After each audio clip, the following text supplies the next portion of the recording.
కొలస్సీయులకు రాసిన పత్రిక 3వ అధ్యాయము 12వ వచనం చూద్దాం. కొలస్సీ 3:12.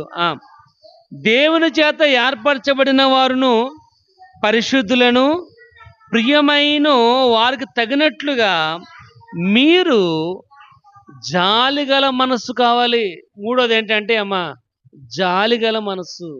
జాలి అంటే ఏంటి? జాలి అంటే ఏంటమ్మా? ఇప్పుడు ఎవడన్నా దెబ్బ తగిలింది అనుకోండి అమ్మ, అయ్యయ్యో అంటాం. మనం అయ్యయ్యో అంటాం. గవగా వెళ్ళి అమ్మ, చిన్నపిల్ల అయితే ఎత్తేసుకుంటాం. అయ్యయ్యో వీళ్ళ అమ్మ ఎక్కడికి వెళ్ళిపోందో ఏంటో అమ్మ. కానీ మనం అంటాం ఆడికి అలాగే ఉండాలి. ఆడికి అలాగే ఉండాలి, ఆడికి అలాగే ఉండాలి. అది కాదు జాలిగల మనసు. నిన్ను వల్లే నీ శత్రువుని ఏం చేయాలంటే ప్రేమించాలి. అది జాలిగల మనసు. నీ శత్రువు ఆకలిగా ఉన్నట్లయితే అతనికి ఆహారం పెట్టాలి. నిన్ను హింసించే వాని కోసం ప్రార్థన చేయాలి.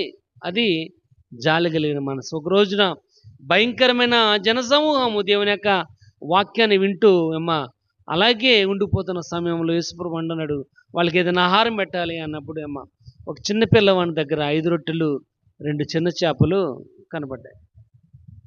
అదే చిన్నపిల్లవాని యొక్క ఆహారం.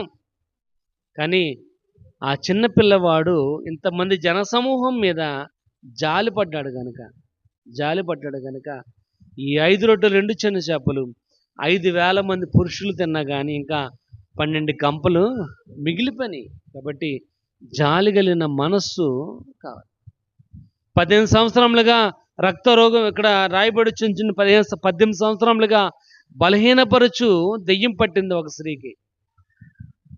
అందరికి వెళ్ళి ఆమె మీద ఆయన కనికరపడ్డాడు, జాలిపడ్డాడు. ఆ జాలి వల్లే 18